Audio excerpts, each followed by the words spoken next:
Hello everybody, class 9th students, welcome to Vedantu 8th, 9th, 10th class channel. So మీ అందరికీ తెలుసు మనం 8th, 9th, 10th వాళ్ళకి separate channel start చేసామని. First మనం స్టేట్ సిలబస్ ఫినిష్ చేసేసుకుందాం, ఆ తర్వాత ఐఐటి ఫౌండేషన్ మీద కూడా కాన్సన్ట్రేట్ చేద్దాం. సబ్స్క్రైబ్ చేసుకున్నారా లేదా చేసుకోండి, అండ్ మీ ఫ్రెండ్స్ అందరికీ చెప్పండి, because this is a complete free course. So మీకు స్టేట్ సిలబస్లో డౌట్స్ ఉన్నా and we will make you prepare for your SA2s, SA1, SA2 examinations. అవి కాకుండా ఎక్సర్సైజ్ క్వశ్చన్స్ మీద కూడా సెపరేట్ ప్రాక్టీస్ జరుగుతుంది. Even if you don't give more importance to your SA1, SA2 ఇవ్వాలి ఎలాగో ఇంపార్టెన్స్. అవి కాకుండా ఇంకా ఈ ఛానల్లో అడిషనల్గా ఏముంటుంది అంటే మీ ఫౌండేషన్ కోర్స్కి సంబంధించి కూడా నెక్స్ట్ కమింగ్ అప్ ఇంకా స్టార్ట్ చేయలేదు, బట్ ఎస్ కమింగ్ అప్ క్లాసెస్లో అది జరుగుతుంది. కాబట్టి ఆ బెనిఫిట్ అందరికీ ఉండాలి అంటే ముందు మీరు సబ్స్క్రైబ్ చేసుకోండి, తర్వాత షేర్ చేయండి, లైక్ చేయండి, so that it will reach to many people. Okay, so this is your KRD ma'am teaching physics. I am the master teacher for physics at Vedantu. So let's get started our today's class. Class 9th వాళ్ళకి chapter 3 start చేస్తున్నాను, because చాలామంది మాకు అక్టోబర్లో exams ఉన్నాయి, ఫాస్ట్గా finish చేయండి madam అని request కూడా చేశారు.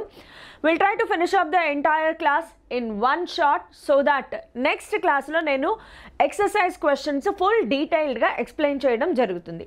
ఈరోజు ఓన్లీ మీకు స్టేట్ సిలబస్కి సంబంధించిన ఇన్ఫర్మేషన్ ఇస్తాను. సో ఏపీ అండ్ టీఎస్ రెండు స్టేట్స్ వాళ్ళకి కూడా క్లాస్ 9thలో ఏదైతే ఉందో chapter 3 is laws of motion. Okay, so ఫిజిక్స్లో యాక్చువల్గా మనకి ఈ కైనమెటిక్స్ అనేది ఒక పెద్ద బ్రాంచ్ ఆఫ్ ఫిజిక్స్ అమ్మ.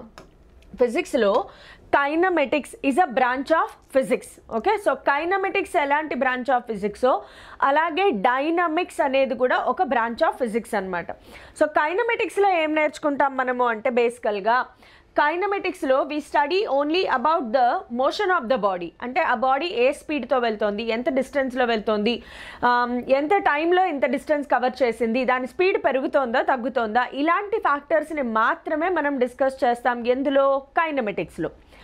బట్ ఇప్పుడు మనం చదివే topic A branch of physics అంటే ఇది యాక్చువల్గా డైనమిక్స్ అనే బ్రాంచ్ ఆఫ్ ఫిజిక్స్ అనమాట. దీంట్లో ఏంటి అంటే it is cause of motion is studied. Cause of motion is studied. So ఒక బాడీ యొక్క మూవ్మెంట్కి ఎవరు రీజన్, ఎవరు రెస్పాన్సిబుల్, సో ఒక బాడీ ఎప్పుడు మోషన్లోకి వస్తుంది, ఎప్పుడు రెస్ట్లో వస్తుంది, వీటన్నిటినీ డీటెయిల్డ్గా చదవడానికి మనకి ఎవరు హెల్ప్ చేశారు అంటే న్యూటన్ తాతయ్య. ఎస్, న్యూటన్ మీ అందరికీ తెలుసు, Newton is the reason for the existence of major part of the physics. So Newton ఈ మోషన్ని అర్థం చేసుకోవడానికి, ఒక బాడీ ఎప్పుడు రెస్ట్లో ఉంటుంది, ఎప్పుడు మోషన్లోకి వస్తుంది, దీనంతటినీ అర్థం చేసుకోవడానికి Newton has given us 3 laws. Okay, which Newton has given 3 laws which govern the motion. 3 laws. Okay, నేను ఏంటో స్పెల్లింగ్స్ రాస్తున్నాను.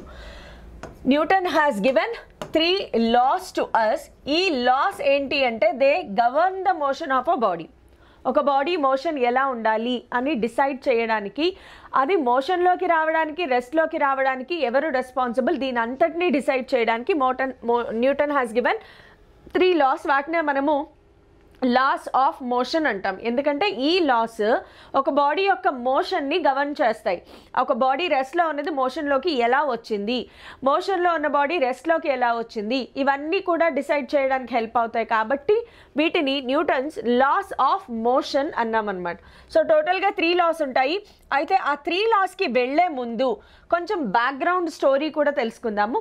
ఫస్ట్ ఆఫ్ ఆల్ ఈ మోషన్ గురించి మొత్తం ఎక్కడ స్టార్ట్ అయింది అంటే, బిగినింగ్ ఎక్కడి నుంచి స్టార్ట్ అయింది అంటే అరిస్టాటిల్ దగ్గర నుంచి యాక్చువల్గా స్టార్ట్ అయింది. ఓకే, అరిస్టాటిల్ అనే సైంటిస్ట్ దగ్గర నుంచి యాక్చువల్గా స్టార్ట్ అయిందనమాట. So Aristotle spelling TALE, TOLE అలా ఉంటాయి, పర్లేదు. బట్ అరిస్టాటిల్ ఏం చెప్పాడు అంటే బిగినింగ్లో he observed and he concluded that, Aristotle concluded అది స్పెల్లింగ్ ఎక్కడ పోయిందా అనుకున్నాను. అరిస్టాటిల్ ఏమని కంక్లూడ్ చేశారు అంటే Aristotle has concluded that all the body basically they remain at rest. Rest అనేది యాక్చువల్గా అబ్సల్యూట్ పొజిషన్ అండ్ రెస్ట్ అనేది the initial position or absolute position అని చెప్తారు. యాక్చువల్గా initial position of the body. ప్రతి బాడీ కూడా ఇనీషియల్ అనొచ్చు లేదా న్యాచురల్ అందాం. ప్రతి బాడీ కూడా న్యాచురల్గా దానంతట అదే ఎప్పుడూ రెస్ట్లోనే ఉండాలి అనుకుంటుంది. ప్రతి బాడీ ఎప్పుడూ రెస్ట్లోనే ఉండాలి అనుకుంటుంది. సో బాడీ యొక్క న్యాచురల్ పొజిషన్ ఏంటి అంటే రెస్ట్ అని చెప్పి ఆయన కంక్లూడ్ చేశాడు. అయితే ఇతని తర్వాత నెక్స్ట్ వచ్చిన వాళ్ళు ఎవరు అంటే గెలీలియో. సో నెక్స్ట్ వచ్చిన సైంటిస్ట్ ఏంటి అంటే గెలీలియో అనే సైంటిస్ట్ వచ్చారు. సో గెలీలియో అంకుల్ ఏం చేశారంటే he has performed this experiment. So first ఇలా ఒక ఫ్రిక్షన్లెస్ స్మూత్ సర్ఫేస్, ఈ బ్లాక్ కలర్ లైన్ ఏంటి అంటే స్మూత్ సర్ఫేస్, అక్కడ ఫ్రిక్షన్ అనేది అసలు లేనే లేదు. సో ఇక్కడి నుంచి ఒక బాల్ని వదిలిపెట్టారు. వదిలిపెట్టినప్పుడు ఆయన ఏం అబ్జర్వ్ చేశారంటే ఇక్కడ ఎంత హైట్ నుంచి వదిలేమో కరెక్ట్గా ఆపోజిట్ డైరెక్షన్లో అదే హైట్కి రీచ్ అయ్యింది చూడండి. కరెక్ట్గా ఆపోజిట్ ఎండ్లో అదే హైట్కి రీచ్ అయింది. ఒకవేళ అరిస్టాటిల్ చెప్పింది కరెక్ట్ అయితే గనక ఇది ఇక్కడికి వచ్చి ఆగిపోవాలి, రెస్ట్లో ఉండిపోవాలి. కానీ ఇది ఎంత అయితే హైట్ నుంచి మీరు వదిలారో అదే హైట్కి బాల్ రీచ్ అవ్వడం జరిగింది. అదొక అబ్జర్వేషన్ చేశారు. నెక్స్ట్ ఆయన అదే ఎక్స్పెరిమెంట్ని ఏం చేశారంటే ఈ స్లోప్ ఏదైతే ఉందో దీన్ని కొంచెం తగ్గించడం జరిగింది. ఈ స్లోప్ని లైట్గా తగ్గించి మళ్ళీ బాల్ని విసిరారు. అలా విసిరినప్పుడు కూడా అది అదే హైట్కి రావడం జరిగింది, కానీ ఎక్కువ డిస్టెన్స్ ట్రావెల్ అయ్యింది.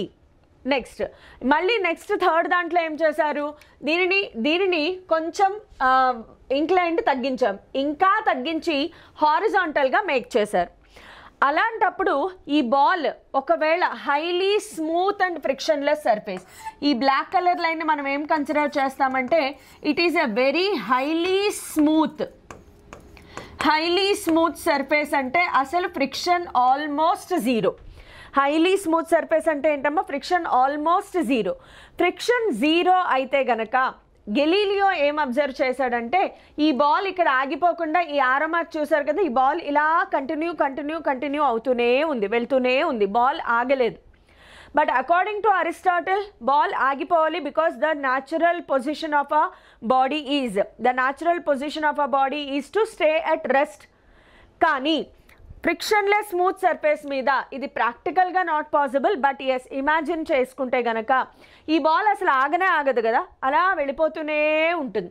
అంటే ద గెలీలియో ఏం కంక్లూడ్ చేశాడు అంటే ద పొజిషన్ అరిస్టాటిల్కి ఆపోజిట్ అనమాట. So position of the original or the natural position of the body is not rest, they want to be in motion. Okay, ఇది గెలీలియో అబ్జర్వ్ చేశారు. ఇప్పుడు వీళ్ళందరి అబ్జర్వేషన్స్ని కలుపుకుని వీళ్ళ తర్వాత ఎవరు ఎంటర్ అయ్యారు అంటే మన హీరో న్యూటన్.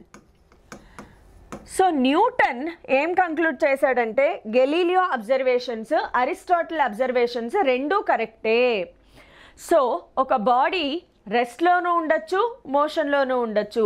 అయితే ఎప్పుడు రెస్ట్లో ఉండాలి, ఎప్పుడు మోషన్లో ఉండాలి, దానికోసం న్యూటన్ ఇచ్చిన లానే Newton's law of motion. So first law అనొచ్చు, దీనినే ఫస్ట్ లా ఆఫ్ మోషన్ అనొచ్చు, లేదంటే దీనినే మనము లా ఆఫ్ ఇనర్షియా అని కూడా అంటారు. This is also called as law of inertia. ఎందుకు లా ఆఫ్ ఇనర్షియా అన్నారు? ఇనర్షియా అనే పదాన్ని ఎక్కువ హైలైట్ చేసి ఇనర్షియా అనే పదాన్ని ఇంట్రడ్యూస్ చేశారు కాబట్టి దీనిని లా ఆఫ్ ఇనర్షియా అంటారు. ఇప్పుడు దీని స్టేట్మెంట్ ఏంటి ఒకసారి చూద్దాము, తర్వాత నేను ఎక్స్ప్లెయిన్ చేస్తాను. So what does Newton's first law says? Newton's first law ఏం చెప్తుందంటే a body which is initially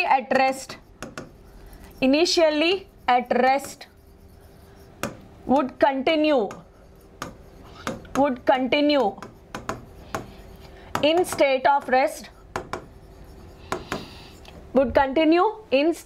rest, and a body ala kaadu, a body which was or which is initially in state of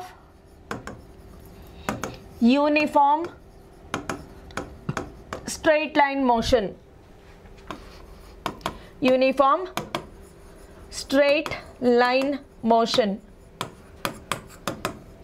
would continue in the same state, would continue in the same state until ఎప్పటి వరకు until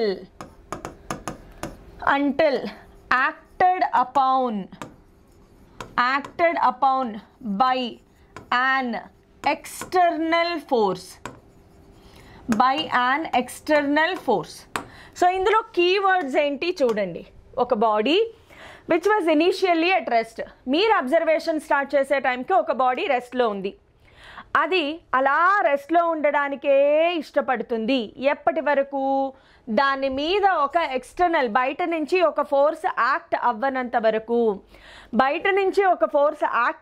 వరకు, రెస్ట్లో ఉన్న body రెస్ట్లోనే ఉంటుంది. అలాగే a body which was initially in state of uniform straight line motion, uniform మోషన్లో వెళ్తోంది ఒక body, అది అలాగే వెళ్ళడానికి ఇష్టపడుతుంది. ఎప్పటి వరకు? దాని మీద వేరొక ఎక్స్టర్నల్ ఫోర్స్ అనేది యాక్ట్ అవ్వనంత వరకు. ఎప్పుడైతే ఎక్స్టర్నల్ ఫోర్స్ యాక్ట్ అవుతుందో అప్పుడు మాత్రమే రెస్ట్లో ఉన్న బాడీ మోషన్లోకి కానీ, మోషన్లో ఉన్న బాడీ రెస్ట్లోకి కానీ వస్తుంది. ఫర్ ఎగ్జాంపుల్, బెస్ట్ వెరీ చిన్న ఎగ్జాంపుల్ చూడండి. నా ఎదురుగుండా ఒక చైర్ ఉంది అనుకుందాం, లేదా ఇప్పుడు ఇది ఉంది. ఈ remote it is in rest position. ఎలా డిసైడ్ చేస్తాము రెస్ట్ మోషన్ అంటే? కైనమెటిక్స్ లెసన్ వినాలి. కైనమెటిక్స్ లెసన్లో లెక్చర్ 1లో నేను చాలా క్లియర్గా చెప్పాను రెస్ట్ మోషన్కి సంబంధించిన ఇన్ఫర్మేషన్. సో ఇప్పుడు ఈ రిమోట్ రెస్ట్లో ఉంది. ఓకే, సో ఇప్పుడు ఈ రిమోట్ రెస్ట్లో ఉంది. After 1 hour will it start moving, after 10 hours will it start moving. అలా చూస్తూ ఉన్నాము, మూవ్ అయిపోతుందా? ఇదేం మ్యాజిక్ కాదు కదా, మూవీస్లో లేదా మ్యాజిక్ షోలో కాదు ఇది. ఒరిజినల్గా ఈ రిమోట్ ఎప్పటికీ కదలదు. కానీ ఎప్పుడు కదులుతుంది? దీనిని నేను పుష్ చేసినప్పుడు లేదా పుల్ చేసినప్పుడు. నేను పుల్లింగ్ అండ్ పుషింగ్ చేస్తే మాత్రమే ఇది ఇనీషియల్గా రెస్ట్లో ఉంది. రెస్ట్లో ఉన్నది రెస్ట్లోనే ఉండడానికి ఇష్టపడుతుంది. కానీ నేను ఎక్స్టర్నల్ ఫోర్స్ అప్లై చేసినప్పుడు మాత్రమే కదులుతుంది. సో రెస్ట్లో ఉన్న బాడీ ఎప్పటి వరకు రెస్ట్లోనే ఉంటుంది? దాని మీద ఒక ఎక్స్టర్నల్ ఫోర్స్ అనేది యాక్ట్ అవ్వనంత వరకు. ఒకవేళ ఎక్స్టర్నల్ ఫోర్స్ యాక్ట్ అయితే మాత్రం అప్పుడు మోషన్లోకి వస్తుంది. అలాగే ఒక మూవింగ్ బాడీ, ఆల్రెడీ కదులుతోంది ఒక బాడీ. మీరు నార్మల్గా ball rolling on the ground observe చేస్తే కొంచెం దూరం వెళ్ళాక స్లో అయిపోయి ఆగిపోతుంది. ఎందుకు బాల్ స్లో అయిపోయి ఆగిపోతుంది? దాని మీద ఏమైనా యాక్ట్ అవుతుందా అంటే ఎస్, గ్రౌండ్ ఆఫర్ చేసే ఫ్రిక్షన్ యాక్ట్ అవుతుంది బాల్ మీద.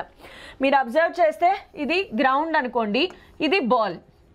సో బాల్ ఇలా రోల్ అవుతుంది, రోల్ అవుతూ అవుతూ అవుతూ కొంచెం దూరం వెళ్ళాక స్లో అయిపోయి ఆగిపోతుంది. ఎందుకు అంటే గ్రౌండ్కి బాల్కి మధ్యలో ఉండే ఫ్రిక్షనల్ ఫోర్స్ ఏదైతే ఉందో, మీకు తెలుసు ఫ్రిక్షన్ అనేది అపోజింగ్ ఫోర్స్, ఒక బాడీని ఆ మూవ్మెంట్ని అపోజ్ చేస్తుంది. సో ఇక్కడ ఫ్రిక్షనల్ ఫోర్స్ అనేది యాక్ట్ అవ్వడం వల్లే మూవింగ్ బాల్ రెస్ట్లోకి వచ్చింది.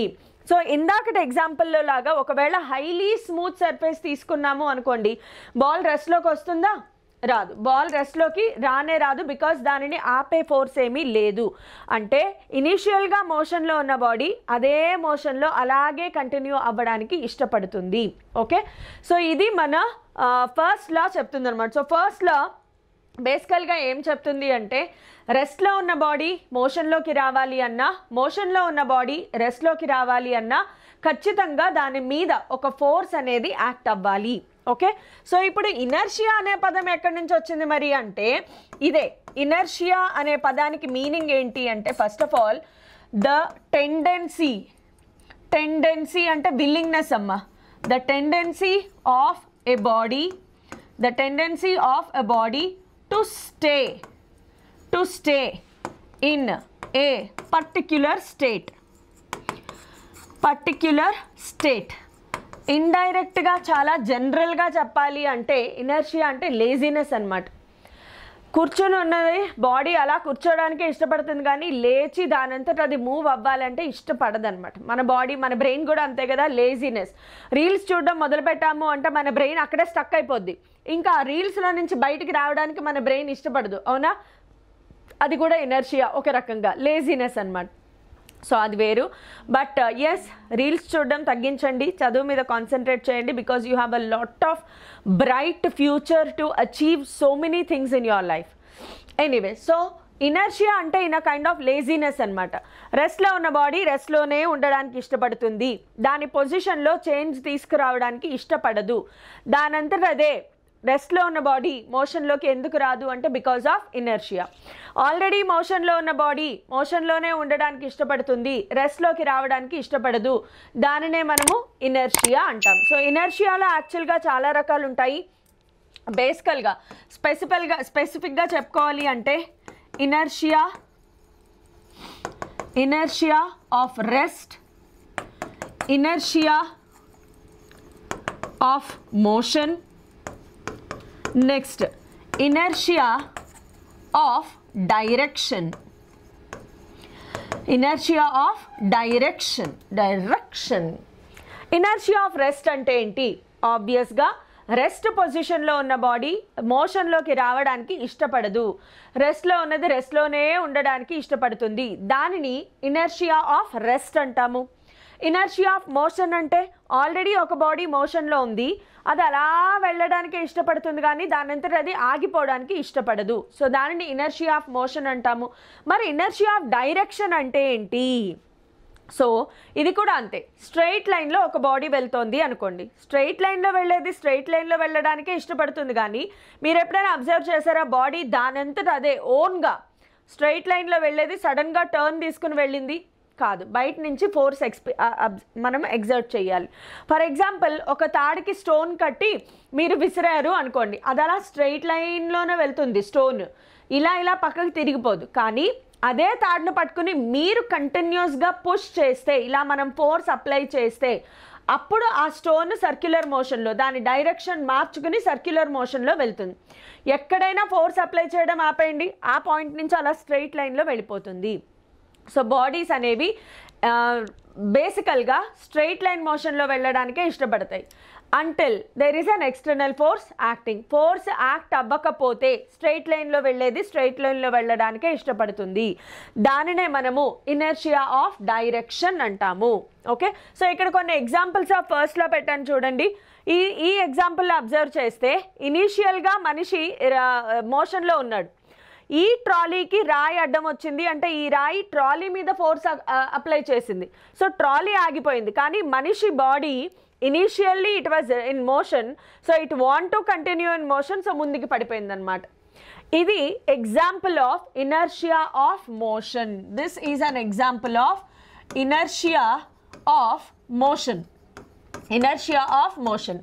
ఈ బ్లూ కలర్ మన అప్పారావు ట్రాలీ ఇనీషియల్గా మోషన్లో ఉన్నాయి, కానీ ట్రాలీకి స్టోన్ అడ్డం రావడం వల్ల ట్రాలీ ఆగిపోయింది, కానీ వీడి బాడీకి ఎవరు ఫోర్స్ అప్లై చేయలేదు. So Apparao body initially in motion, it want to continue in motion, so టపేయల్మని ముందుకు పడిపోయారు అనమాట.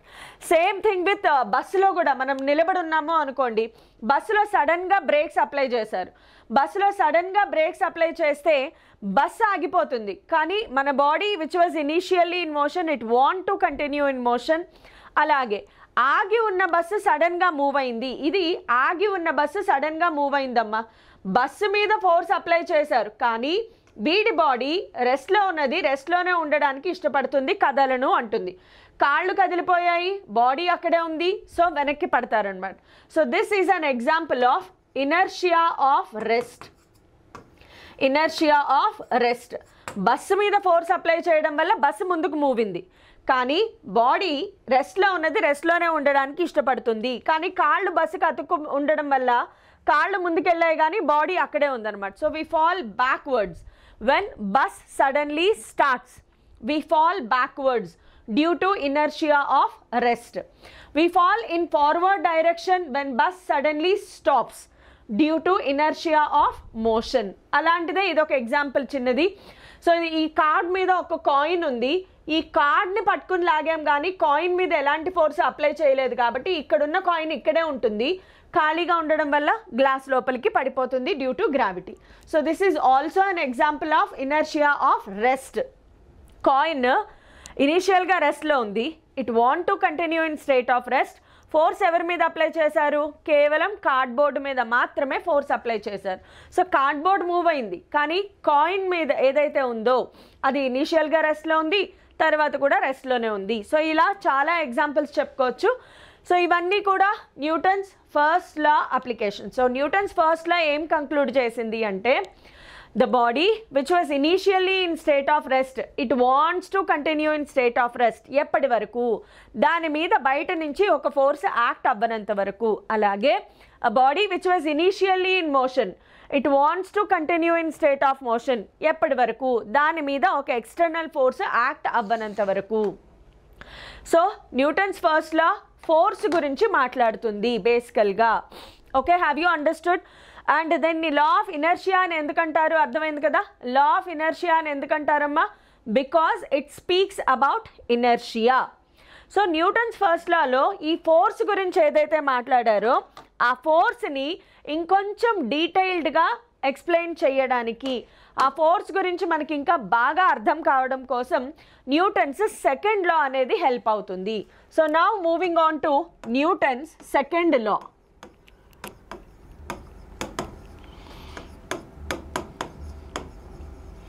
Newton's second law is also called as law of momentum. Yes, కొత్త వర్డ్ స్టార్ట్ అవుతుంది, law of momentum. So Newton second లాకి వెళ్ళే ముందు ఒకసారి మొమెంటమ్ గురించి చెప్తాను, తర్వాత సెకండ్ లా స్టేట్మెంట్కి వెళ్దాం. Because it is very important. Momentum గురించి అర్థమైతేనే న్యూటన్ సెకండ్ లా అర్థమవుతుంది. So let us discuss something about linear momentum. Momentum అన్నా లీనియర్ మొమెంటమ్ అన్నా మీ సిలబస్కి ఓకే, బికాస్ యాక్చువల్గా మొమెంటంలో 2 టైప్స్ ఉంటాయి, linear momentum, angular momentum. But మీ సిలబస్లో యాంగ్యులర్ మొమెంటమ్ అనేది అసలు రాదు, కాబట్టి మొమెంటమ్ అన్నా లీనియర్ మొమెంటమ్ అన్నా ఒకటే అని అర్థం చేసుకోండి. Momentum is represented with capital letter P. P అనేది మొమెంటమ్కి సింబల్. సో మొమెంటమ్ డెఫినేషన్ ఏంటి? Very simple definition. It is defined as the product of mass and velocity. It is defined as the product of mass and velocity. అంతే, very simple అనమాట, చాలా simple definition. It is defined as the product of mass and velocity. So P is equal to, మనం formula రాయాలి అంటే product of mass and velocity. Very simple. కాకపోతే ఇందులో ఒక చిన్న విషయం గుర్తుపెట్టుకోవాల్సింది ఏంటంటే, P is a vector quantity. Scalars vectors గురించి ఏమైనా తెలుసా తెలీదా? P is a vector quantity. Vector అంటే ఏంటి? దానికి డైరెక్షన్ ఉంటుంది. It is directed along velocity, along the direction of velocity. It is directed along the direction of velocity. Velocity, because mass is a scalar quantity. So P ki bar pettinappudu V kuda bar pettali, because momentum direction ఎవరి డైరెక్షన్లో ఉంటుందమ్మా? Body యొక్క velocity డైరెక్షన్లోనే. Body velocity ఏ డైరెక్షన్లో ఉంటే momentum కూడా అదే డైరెక్షన్లో consider చేస్తాము. ఇంతవరకు తెలుసుకుంటే చాలు, ఇంకెక్కువ అక్కర్లేదు. బట్ ఎస్, మొమెంటం గురించి డిఫైన్ చేసేటప్పుడు దీని యూనిట్స్ కూడా ఒకసారి చూద్దాము. SI యూనిట్స్ ఎప్పుడు కూడా ఎక్కడి నుంచి రాస్తాం మనము? Just by seeing the formula చూసి యూనిట్స్ రాసేయడమే. ఫార్ములా ఏముంది? Mass into velocity. Mass SI units ఏంటి? KG. Velocity SI units metre per second. So metre per second, KG metre per second. దీనిని ఇలా రాయొచ్చు, లేదా ఇలా కూడా రాయొచ్చమ్మా, KG metre into second inverse. ఈ రెండింటికి మీనింగ్ ఒకటే. Okay, so metre per second ఎలా వచ్చింది? కైనమెటిక్స్ క్లాస్ విన్న వాళ్ళకి తెలుస్తుంది what is the unit of velocity అనేది. అలాగే CGS యూనిట్స్ కూడా రాసేద్దాం, దానిదేముంది? CGS units. సో CGS సిస్టంలో మాస్ గ్రామ్స్, CGS సిస్టంలో velocity centimetre per second. So gram centimetre per second ఇలా రాయొచ్చు, లేదా గ్రామ్ సెంటీమీటర్ సెకండ్ ఇన్వర్స్. మీరు ఎలా రిప్రజెంట్ చేసిన ప్రాబ్లం ఏం లేదు. సో ఇది మొమెంటం గురించి స్మాల్ ఇన్ఫర్మేషన్. మొమెంటం చాలా ఈజీ కాన్సెప్ట్ అమ్మా, కానీ మీ ఇంటర్మీడియట్ ఫస్ట్ ఇయర్ సెకండ్ ఇయర్లో చాలా హై వెయిటేజ్ టాపిక్ కాబట్టి ఎట్టి పరిస్థితుల్లోనూ ఈ క్లాసెస్ మిస్ అవ్వద్దు. ఈ 9th 10th క్లాసుల్లో మీరు ఫిజిక్స్ ఏదైతే నేర్చుకుంటున్నారో ఇది వెరీ మచ్ ఇంపార్టెంట్ అనమాట. ఎందుకంటే this is the basic strength for your class 11 and 12. Class 11లో కూడా మీకు same laws of motion lesson ఉంటుంది.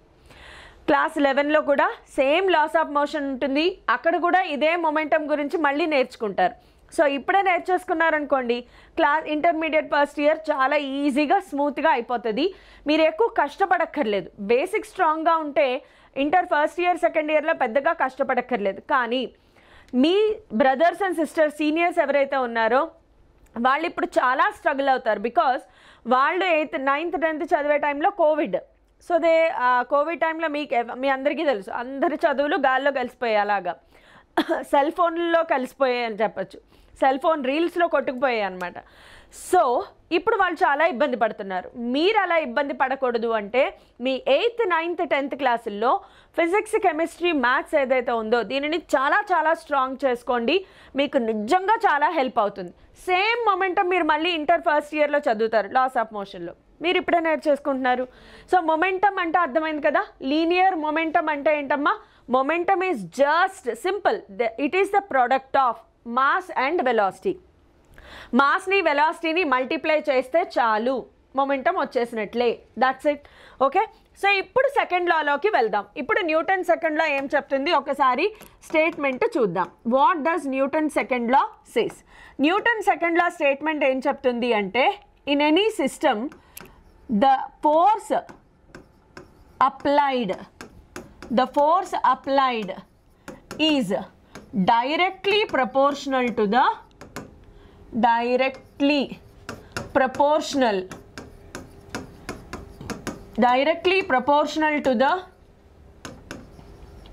rate of change of momentum.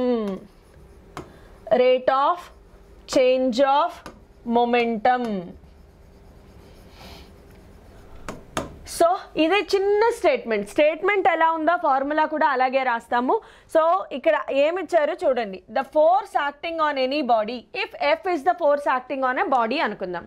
మన దగ్గర ఒక బాడీ ఉంది, దాని మీద ఒక F amount of force act అవుతుంది అనుకుందాం. ఒక చిన్న డయాగ్రామ్ కూడా గీసుకోవచ్చు కావాలనుకుంటే. మన దగ్గర ఒక బాడీ ఉంది, this is mass M. Okay, దీని మీద ఒక ఎఫ్ అమౌంట్ ఆఫ్ ఫోర్స్ని నేను అప్లై చేశాను. ఆబ్వియస్గా మనం ఫోర్స్ అప్లై చేసినప్పుడు ఏమవుతుంది? బాడీ మూవ్ అవుతుంది. సో ఆ బాడీకి ఒక వెలాసిటీ v వచ్చింది అనుకుందాం. సో అకార్డింగ్ టు స్టేట్మెంట్ ఈ ఫోర్స్ ఏదైతే ఉందో ఈ ఫోర్స్ అనేది it is directly proportional to rate of change of momentum. Rate of అనగానే ఏం రావాలి? డినామినేటర్లో టైం రావాలి. Okay, so rate of change of momentum యొక్క time rate of, so delta P by delta T. Rate of change of మొమెంటమ్ని ఇలా రాస్తాము. This is rate of change of momentum. So F is proportional to delta P by delta tea. ఇదే మన Newton's second law.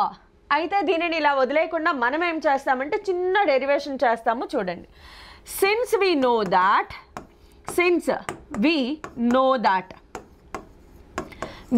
That delta P ప్లేస్లో P is equal to m into v.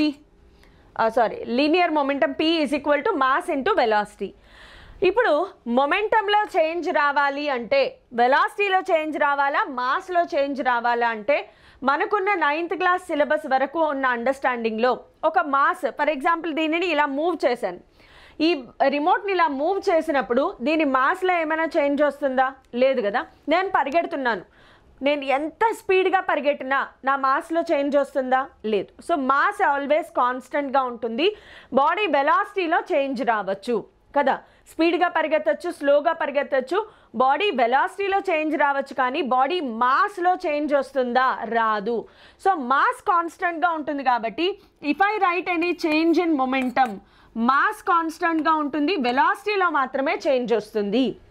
అందుకే ఎంకి delta పెట్టం. Delta అనే symbol దేనికి వాడతాము అంటే small change, చిన్న చేంజ్ కోసం డెల్టా అనే సింబల్ వాడతాం. సో మొమెంటంలో చిన్న చేంజ్ ఎవరి వల్ల వస్తుంది అంటే వెలాసిటీలో చేంజ్ వల్ల వస్తుంది, కానీ మాస్లో చేంజ్ వల్ల రాదు, గుర్తుపెట్టుకోండి. సో దీనిని ఇక్కడ సబ్స్టిట్యూట్ చేయండి. ఇప్పుడు F is proportional to delta P ప్లేస్లో M into delta V by delta T. మళ్ళీ చూడండి, but we know that delta v by delta t is acceleration or not. Change in velocity by time is nothing but acceleration. Kinematics lesson విన్నారా లేదా? Kinematics లో నేర్చుకున్నాము change in velocity by time taken is nothing but acceleration. So మళ్ళీ ఇక్కడ substitute చేయండి. therefore ఇప్పుడు మన formula ఏమైంది? f is proportional to m into a. F is proportional to m into a. మనం ఎప్పుడు కూడా అకార్డింగ్ టు మ్యాథ్స్ ప్రపోర్షనాలిటీ తీసి ఈజ్ ఈక్వల్ టు ఇంట్రడ్యూస్ చెయ్యాలి అంటే ఒక కాన్స్టెంట్ని ఇంట్రడ్యూస్ చేయాల్సి వస్తుంది, గుర్తుపెట్టుకోండి. మ్యాథమెటిక్స్ ప్రకారం ప్రపోర్షనాలిటీ తీసేసి ఈజ్ ఈక్వల్ టు పెట్టాలి అంటే ఒక కాన్స్టెంట్ని ఇంట్రడ్యూస్ చేయాలి. So here k is just constant of proportionality అంటారు. Constant of proportionality. అమ్మా ఇంగ్లీష్లో ఎంత పెద్ద పెద్ద పదాలు ఎందుకుంటాయమ్మా? ఎనీవే, సో దీన్ని ఏమంటారు? Constant of proportionality. గుర్తుపెట్టుకోండి, ఇక్కడ నుంచి ఫిజిక్స్లో ఇది వాడుతూనే ఉంటాం అన్నమాట. ఎప్పుడైతే ప్రపోర్షనాలిటీ సింబల్ తీసేసి ఈజ్ ఈక్వల్ టు పెడతామో వెంటనే ఒక కాన్స్టెంట్ని ఇంట్రడ్యూస్ చేయాలి. అయితే ఫర్ ఐడియల్ కండిషన్స్ నేనేం కన్సిడర్ చేస్తాను అంటే k ఈజ్ ఈక్వల్ టు 1 పెడదాం. k ఈజ్ ఈక్వల్ టు 1 పెడితే ఫార్ములా ఏమయ్యింది? k ఈజ్ ఈక్వల్ టు 1 పెడితే formula k is equal to 1 పెట్టండి, f is equal to ma. k is equal to 1 పెట్టగానే formula ఏమైంది? f is equal to ma. Mass ఎలాగో కాన్స్టెంట్గా ఉంటుంది, అంటే ఒక బాడీకి యాక్సెలరేషన్ ఉండాలి అంటే దాని మీద ఫోర్స్ యాక్ట్ అవ్వాలి. ఫోర్స్ 0 అయితే there is no acceleration, body move అవ్వదు. సో ఇందులో మనం ఒక పాయింట్ అబ్జర్వ్ చేయాలమ్మా, ఇది మీకు ప్రాబ్లమ్స్ చేసేటప్పుడు హెల్ప్ అవుతుంది. If there is no net force, if there is no net force acting on a body, if there is no net force acting on a body, then its acceleration is equal to 0. f 0 అయితే acceleration కూడా 0 అవుతుంది. Mass 0 అవ్వదు. Mass 0 అవ్వదు కదా, ఒక body mass 0 అవుతుందా? Mass 0 అవ్వదు. కానీ f 0 అయితే ఎవరు 0 అవుతారు? యాక్సెలరేషన్ 0 అవుతుంది.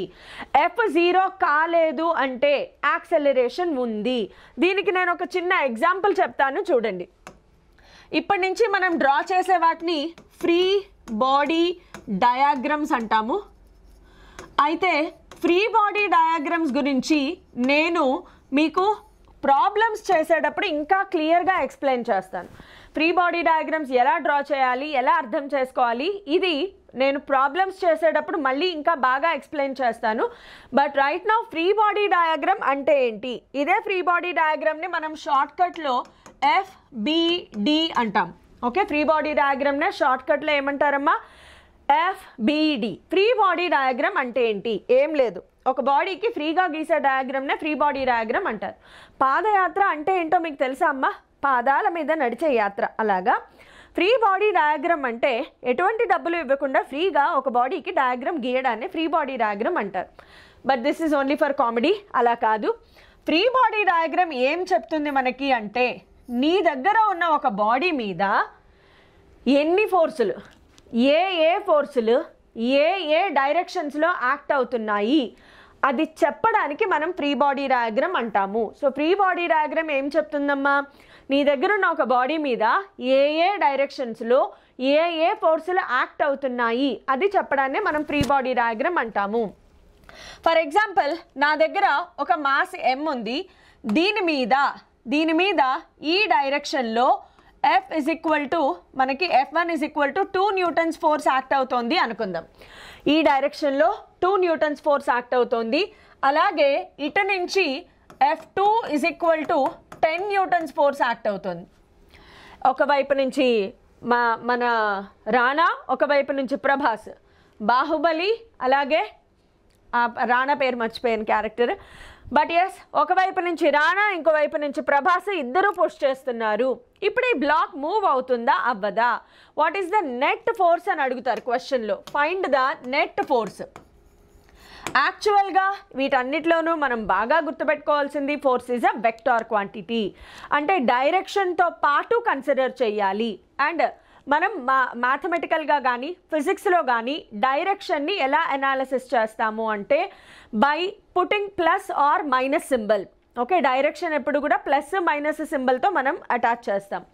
సో ఈ డైరెక్షన్ పాజిటివ్ కన్సిడర్ చేస్తే ఇది నెగిటివ్ అవుతుంది, లేదు ఇది పాజిటివ్ కన్సిడర్ చేస్తే ఇది నెగిటివ్ అవుతుంది. సో ఎఫ్ నెట్ బార్ పెట్టాలి. F1 bar plus F2 bar కలుపుతున్నాం, కానీ బార్ బార్ అంటే along with sign. So F1 బార్ని నేను పాజిటివ్ తీసుకుంటాను 2 న్యూటన్స్. అప్పుడు F2 బార్ ఏమైంది?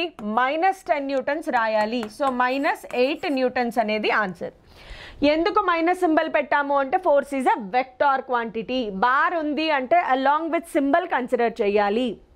అండ్ ఫిజిక్స్లో మనము ఒక డైరెక్షన్ని పాజిటివ్ కన్సిడర్ చేస్తే కరెక్ట్గా దాని ఆపోజిట్ డైరెక్షన్ని నెగిటివ్ కన్సిడర్ చేస్తాము. ఇప్పుడు ఈ బ్లాక్ మీద ఈ ఎగ్జాంపుల్లో మీరు అర్థం చేసుకోవాల్సిందంటే ఏంటంటే ఈ బ్లాక్ మీద నెట్ ఆర్ రిజల్టాంట్ ఫోర్స్ 0 అయ్యిందా? లేదు. 2 న్యూటన్స్ 10 న్యూటన్స్లో ఇది ఎక్కువగా ఉంది. -8 న్యూటన్స్ అంటే ఈ డైరెక్షన్లో 8 న్యూటన్స్ ఈ బ్లాక్ మీద ఇంకా యాక్ట్ అవుతోంది. సో టోటల్గా ఈ బ్లాక్ మీద 12 న్యూటన్స్ ఫోర్స్ యాక్ట్ అవ్వట్లే. టోటల్గా ఫైనల్గా ఈ బ్లాక్ మీద ఎంత ఫోర్స్ యాక్ట్ అవుతోంది? 8 న్యూటన్స్ మాత్రమే యాక్ట్ అవుతుంది. ఆ 8 న్యూటన్స్ వల్ల ఈ డైరెక్షన్లో బాడీకి యాక్సెలరేషన్ ఉంటుంది. యాక్సెలరేషన్ ఎప్పుడు కూడా ఫోర్స్ ఏ డైరెక్షన్లో ఉందో అదే డైరెక్షన్లో యాక్సెలరేషన్ ఉంటుంది. అలా కాకుండా నేను ఇంకొక ఎగ్జాంపుల్ ఇస్తాను చూడండి. అదే సేమ్ బ్లాక్ ఉంది, దీని మీద మన భల్లాల దేవుడు, ప్రభాస్ ఇద్దరూ కూడా 2 న్యూటన్స్ ఫోర్స్ అప్లై చేస్తున్నారు. ఇప్పుడు ఈ కేసులో ఎఫ్ నెట్ ఫైండ్ అవుట్ చేయమంటే గనక 2 న్యూటన్స్ ప్లస్ ఆఫ్ -2 న్యూటన్స్ కదా, ఒకటి ఈ డైరెక్షన్లో ఒకటి ఈ direction. So what is the answer? Resultant 0. అంటే దీని మీద ఫోర్స్లు యాక్ట్ అవుతున్నాయి కానీ నెట్ ఫోర్స్ 0 అయిపోయింది. ఎప్పుడైతే నెట్ ఫోర్స్ 0 అయ్యిందో యాక్సెలరేషన్ 0 అవుతుంది. సో ఈ కేసులో యాక్సెలరేషన్ 0. ఈ కేసులో యాక్సెలరేషన్ 0. ఫోర్స్ యాక్ట్ అవుతున్నా కూడా యాక్సెలరేషన్ 0. ఎందుకు? నెట్ ఫోర్స్ 0 అయిపోయింది కాబట్టి. So here if the body is initially at rest,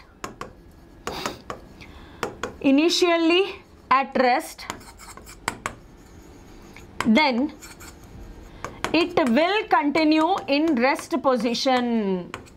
It will continue in rest position. Move avvadu. It will continue in rest position. Or initial ga konta velocity tho veltondi, force act అయినప్పటికీ కూడా అదే velocity తో continue అవుతుంది. ఎందుకు అంటే net force 0 కాబట్టి. Net or resultant force ఉంటేనే ఒక బాడీ ఫాస్ట్ స్లోగా వెళ్ళడం కానీ, మూవ్ అయ్యే బాడీ ఆగడం, ఆగి ఉన్నది మూవ్మెంట్లోకి వస్తుంది. ఎప్పుడైతే ఇక్కడ ఫోర్సెస్ ఉన్నాయి కదా అని కన్ఫ్యూజ్ అవ్వద్దు, నెట్ ఫోర్స్ చూసుకోవాలి. ఈ కేసులో చూడండి net force 8 newton, so body కదిలిపోయింది. ఈ కేసులో నెట్ ఫోర్స్ 0, సో బాడీ కదలదు లేదా అది ఆల్రెడీ ఒక 3 మీటర్/సెకండ్లో వెళ్తోంది. అప్పుడు నేను 2 న్యూటన్ అప్లై చేశాను. ఇంకొక ఎగ్జాంపుల్ చెప్తాను చూడండి. సేమ్ ఇందులోదే బ్లాక్ ఉంది, ఇది ఈ డైరెక్షన్లో 2 మీటర్/సెకండ్ స్పీడ్లో వెళ్తోంది. 2 మీటర్/సెకండ్ స్పీడ్లో వెళ్తోంది. ఇలా వెళ్తున్నప్పుడు నేను ఇటు నుంచి 2 న్యూటన్, ఇటు నుంచి 2 న్యూటన్ అప్లై చేశా. Will the body continue to move or stay at rest? అంటే ఇక్కడ since F net is equal to 0 అయ్యింది కదా, 2 న్యూటన్ 0 కదా, ఎఫ్ నెట్ 0. the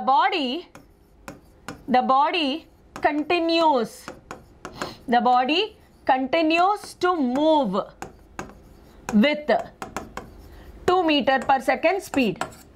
అది ఇందాక force act అవ్వకముందు 2 meters per second స్పీడ్తో వెళ్తుంది. ఫోర్సెస్ యాక్ట్ అయినా కూడా 2 meter per second స్పీడ్తోనే వెళ్తుంది.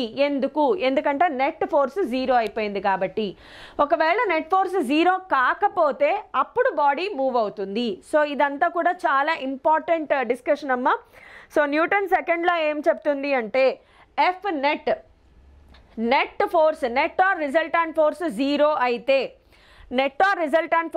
అయితే, రెస్ట్లో ఉన్న బాడీ రెస్ట్లోనే ఉంటుంది, మోషన్లో ఉన్న బాడీ మోషన్లోనే ఉంటుంది. సో ఫస్ట్లో సెకండ్లో కలిపి ఇది మన ఎనాలిసిస్ అన్నమాట. ఓకే, సో మొమెంటం గురించి అర్థమైంది కదా. Now first will finish off the laws, ఆ తర్వాత ఓవరాల్గా ప్రాబ్లమ్స్ ఎలా చేయాలి అనేది నేను ఎక్స్ప్లెయిన్ చేస్తాను. Okay, so before going to that, okay, first లాలో ఒక చిన్న పాయింట్ వదిలేసాను నేను. ఫస్ట్ లా ఉంది కదా, ఫస్ట్ లాలో ఒక చిన్న పాయింట్ వదిలేసాను. అదేంటి అంటే very important point, mass is the measure of inertia. Very important sentence. Mass is the measure of inertia. More mass, more inertia. Less mass, less inertia. So more mass, that means more inertia. Alage less mass, that means less inertia. More mass more inertia, less mass less inertia. మీకు ఒక example కూడా ఉంది మీ text బుక్లో. ఒక చిన్న black, ఒక పెద్ద heavy black, అంటే ఒక చిన్న ఇటుక ముక్క, పెద్ద ఇటుక ముక్క తీసుకున్నారనుకోండి, రెండింటినీ సేమ్ ఫోర్స్తో పుష్ చేయడానికి ట్రై చేయండి. చిన్నది మూవ్ అయిపోతుంది, కానీ పెద్దది మూవ్ అవుతుందా? అదే ఫోర్స్కి మూవ్ అవ్వదు. పెద్దది మూవ్ అవ్వాలి అంటే ఇంకా ఎక్కువ ఫోర్స్ పెట్టాలి, అవునా? So the more the mass, more is the inertia. Mass ఎక్కువగా ఉండడం వల్ల ఈ పెద్ద బ్లాక్ ఏదైతే ఉందో అది నేను మూవ్ అవ్వను, నేను రెస్ట్లోనే ఉంటాను అనేది అపోజ్ చేస్తుంది అనమాట. దాన్నే మనం ఇనర్షియా అంటాం కదా. So more mass more inertia. అందుకే ఇప్పుడు మీరు ఒక చిన్న తేలికపాటిని పుష్ చేయాలి, ఇలా పుష్ చేస్తే వెళ్ళిపోయింది. అదే ఫోర్స్తో ఒక పెద్ద హెవీ రాయిని పుష్ చేయడానికి ట్రై చేయండి, కదలదు.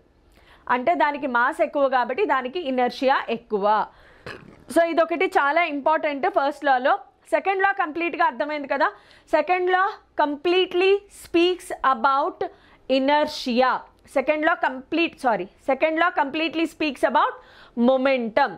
ఓకే, సో మొమెంటమ్ అనేది చాలా important. And the very famous formula F is equal to ma. The very famous formula F is equal to ma కూడా చెప్పుకున్నాము. Now moving on to Newton's third law. Newton's third law is also called as law of interaction. Newton's third law is also called as law of interaction. నాకు తెలిసి Newton's third లా అనేది తెలియని వాళ్ళు ఎవరు ఉండరు. మీరు చిన్న పిల్లల దగ్గర నుంచి చదువుకొని పెద్దవాళ్ళని అడిగినా కూడా చెప్పేస్తారు. సో న్యూటన్స్ థర్డ్ లా ఏం చెప్తుంది? For every action there is an equal and opposite reaction. There is an equal and opposite reaction. So దీన్నే మనం ఎలా రాస్తాము అంటే action is equal to minus reaction. Action is equal to minus reaction. చిన్నప్పుడు మా teacher చెప్పినప్పుడు నేనేం అర్థం చేసుకునేదాన్ని అంటే, మనల్ని ఎవడైనా కొడితే అది యాక్షన్, మనం తిరిగి వాడి గోపగలు కొడితే అది reaction. But that is completely wrong. Action reaction అనేవి ఏంటి అంటే ఫోర్స్. యాక్షన్ అనేది ఒక ఫోర్స్, రియాక్షన్ అనేది ఒక ఫోర్స్. నువ్వు ఒక బాడీ మీద ఒక ఫోర్స్ అప్లై చేసినప్పుడు రిటర్న్లో ఆపోజిట్ డైరెక్షన్లో నెగిటివ్ సైన్ ఎందుకు అంటే ఇట్ ఇండికేట్స్ ఆపోజిట్ డైరెక్షన్.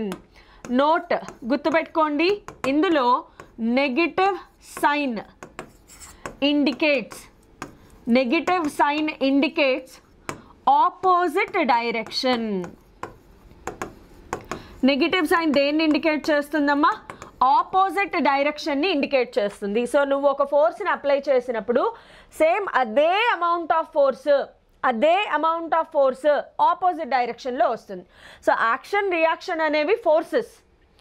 ఒక ఫోర్స్ అప్లై చేసినప్పుడు అదే అమౌంట్ ఆఫ్ ఫోర్స్ ఆపోజిట్ డైరెక్షన్లో వస్తుంది. సో దీనికి చాలా చాలా చాలా చాలా ఎన్ని ఎగ్జాంపుల్స్ కావాలంటే అన్ని ఎగ్జాంపుల్స్ చెప్పుకోవచ్చు. ఒక example, bird flying in the air. Bird flying in air is an application of Newton's third law. ఎలా మేడం? బర్డ్ ఎయిర్లో ఫ్లై అవ్వాలంటే ఏం చేస్తుంది? వింగ్స్తో ఎయిర్ని కిందకి పుష్ చేస్తుంది, అది యాక్షన్. ఇన్ టర్న్ ఎయిర్ ఏం చేస్తుంది అంటే అదే ఫోర్స్తో దాని రెక్కల్ని పైకి పుష్ చేస్తుంది.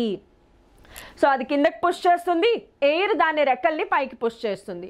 So bird pushing the air downwards action. In turn air pushing the bird wings upwards reaction. ఒకటి డౌన్వర్డ్స్, ఒకటి అప్వర్డ్స్, ఆపోజిట్ డైరెక్షన్లో ఉన్నాయా? బర్డ్ ఎంత పుష్ చేస్తే ఎయిర్ అంత దానిని పైకి పుష్ చేస్తుంది. So bird flying. Next swimming is also an example. Swimming in water. So swimming చేసేటప్పుడు ఏం చేస్తాము? మన చేతులతో వాటర్ని వెనక్కి పుష్ చేస్తాం, అది యాక్షన్. ఇన్ టర్న్ వాటర్ మన బాడీని ముందుకు పుష్ చేస్తుంది అదే ఫోర్స్తో, రియాక్షన్. సో ఇక్కడ లా ఆఫ్ ఇంటరాక్షన్ ఎందుకన్నాము అంటే bodies have to be interact.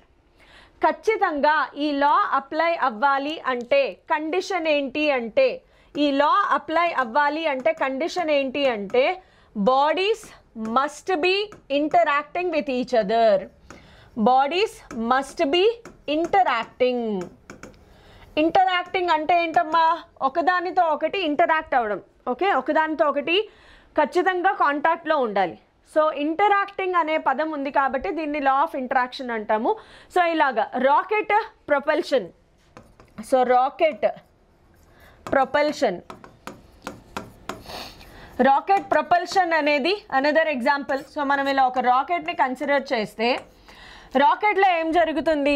Fuel burn అయ్యి బయటకు వస్తుంది. రాకెట్లో ఫ్యూయల్ బర్న్ అయ్యి ఇలా బయటకు వస్తుంది. సో రాకెట్లో నుంచి ఫ్యూయల్ ఎంత ఫోర్స్తో బయటకు వచ్చిందో ఫ్యూయల్ రాకెట్ని అదే ఫోర్స్తో పైకి తోస్తుంది. సో ఫ్యూయల్ బయటికి రావడం యాక్షన్ అయితే ఈ ఫ్యూయల్ రాకెట్ని పైకి తోయడం రియాక్షన్. ఆపోజిట్ డైరెక్షన్లో ఉన్నాయా? ఫ్యూయల్ ఎంత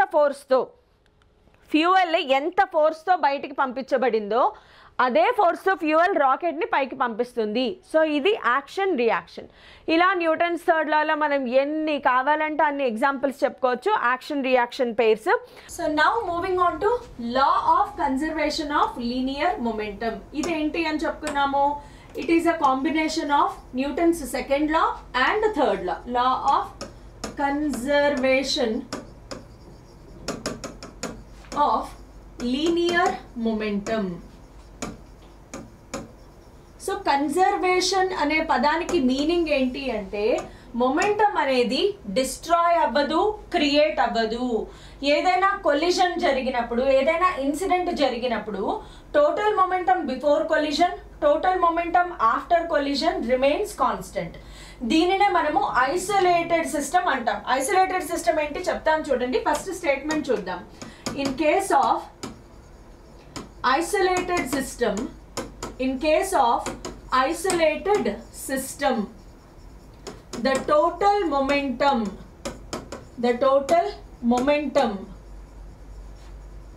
remains constant.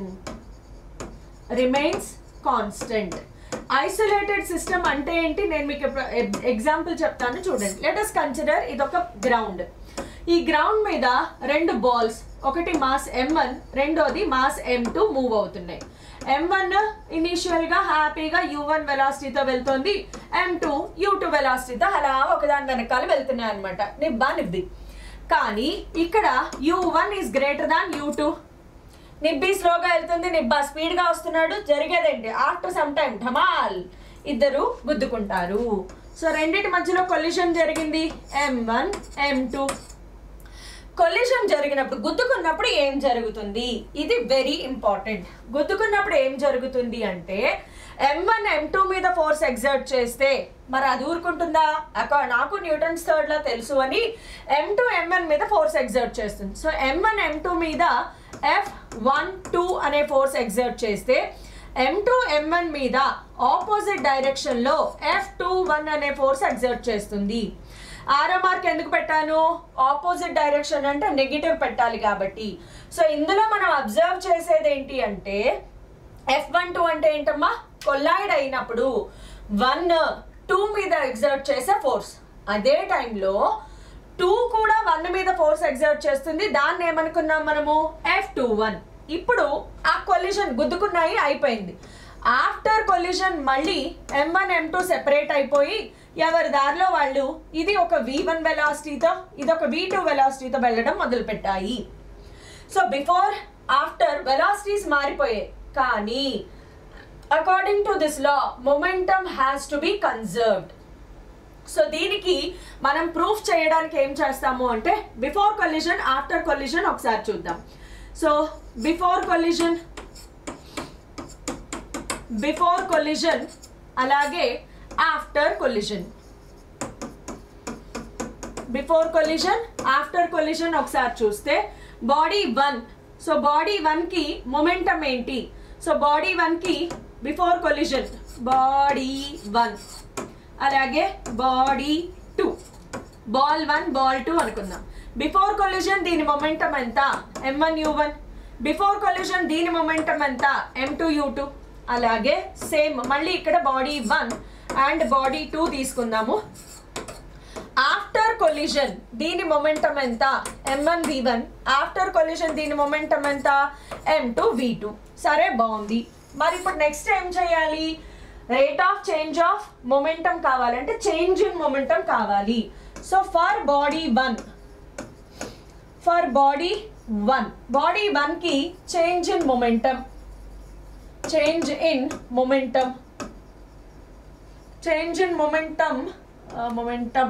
దాన్ని డెల్టా P1 అనుకుంటాను. చేంజ్ ఇన్ మొమెంటం అంటే final momentum minus initial momentum. M1 V1 minus M1 U1.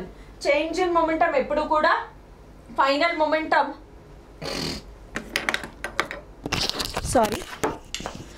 I think the voice is heard. ఇప్పుడు దాకా రికార్డ్ అయ్యిందేనా అనుకుంటున్నాను, మైక్ పెట్టుకోవడం మర్చిపోయాం మనము. ఎనీవేస్, సో అది change in momentum. Let us continue. Anyway, so change in momentum అంటే ఏంటమ్మా? Final momentum minus initial momentum. అలాగే ఫర్ బాడీ 2 కూడా రాద్దాం. ఫర్ బాడీ 2కి చేంజ్ ఇన్ మొమెంటం రాద్దాం. Change in momentum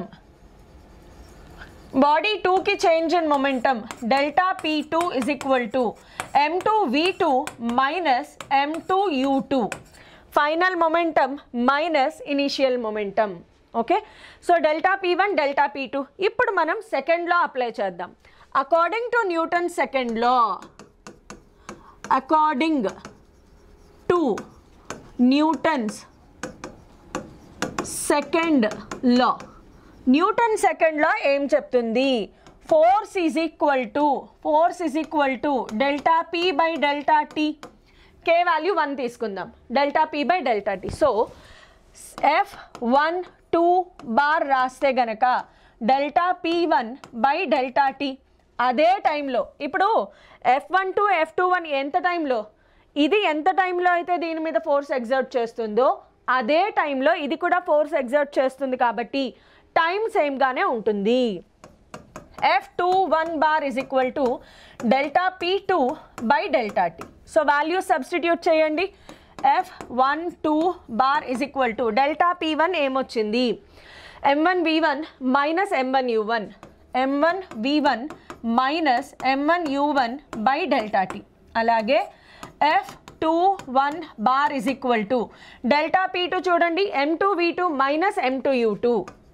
M2 V2 minus M2 U2 by delta T. ఇప్పుడు ఒక్కసారి Newton's third లా కూడా అప్లై చేద్దాం. బికాజ్ ఇదేంటి, ఇంటరాక్టింగ్ ఫోర్సెస్ కదా, బయట నుంచి ఏమైనా ఫోర్సెస్ యాక్ట్ అవుతున్నాయా, లేదు. ఇది దీని మీద ఫోర్స్ ఎగ్జర్ట్ చేస్తున్నాయి కాబట్టి దీనిని ఐసోలేటెడ్ సిస్టమ్ అంటారు. సో ఇది దీని మీద ఫోర్సెస్ అప్లై చేస్తున్నాయి అంటే we can use Newton's third law. So now applying Newton's third law. Newton's third law ఏం చెప్తుంది, action is equal to minus reaction. Newton's third law ఏం చెప్తుందమ్మా, action is equal to minus reaction. Action force ఏంటి, F12 అనుకుంటే minus F21 bar పెట్టుకోండి పర్లేదు, but minus symbol పెట్టేసాము already. So substitute చేయండి, m1v1 minus m1u1 by delta T is equal to minus of m2v2 minus m2u2 by delta T. Delta టీనే delta T కో మార్ దియా, సేమ్ కాబట్టి ఇప్పుడు ఎక్స్పాండ్ చేయడమే ఇంకెక్కడి నుంచి maths. m1v1 minus m1u1 is equal to మైనస్తో మల్టిప్లై చేయండి, minus m2v2 minus into minus plus m2u2. ప్లస్లో ఒకవైపు బీలో ఒకవైపు యూలో ఒకవైపు షిఫ్ట్ చేయండి, దీన్ని ఇటు షిఫ్ట్ చేస్తే ఫైనల్గా మనకి ఏమొచ్చింది, m1u1 plus m2u2 is equal to ఇవి రెండు ఇటు వస్తే m1v1 plus m2v2. m1u1 plus m2u2 అంటే ఏంటి, దీని మీనింగ్ ఏంటి, టోటల్ మొమెంటం బిఫోర్ కొలిజన్ కదా, before collision first body momentum, before collision second body momentum, after collision first body momentum, after collision second body momentum. So ఇది మొత్తం దేన్ని symbolise చేస్తుంది, total momentum before collision. Total momentum before collision is equal to total momentum after collision. So ఇదే కదా మనకి, this is the law of conservation of momentum before collision is equal to momentum after collision. అంటే momentum is not created Nar destroyed, ఎంత ఉందో అంతే ఉంది. So this is the law of conservation of linear momentum. Okay, so ఇక్కడితో నేను stop చేస్తున్నాను because this is all the theory part and derivation part కూడా అయిపోయింది. But problems and free body diagrams, మీకు ఒక పుల్లీ ప్రాబ్లం ఉంది, అది కూడా నేను నెక్స్ట్ క్లాస్లో చెప్తాను. All problems, exercise problems, example problems, pulley problems అన్నీ కూడా నెక్స్ట్ క్లాస్లో కవర్ చేసేద్దాము. See you there. సబ్స్క్రైబ్ చేస్తారు కదా, లైక్ షేర్ కూడా చేసేయండి. Thank you all.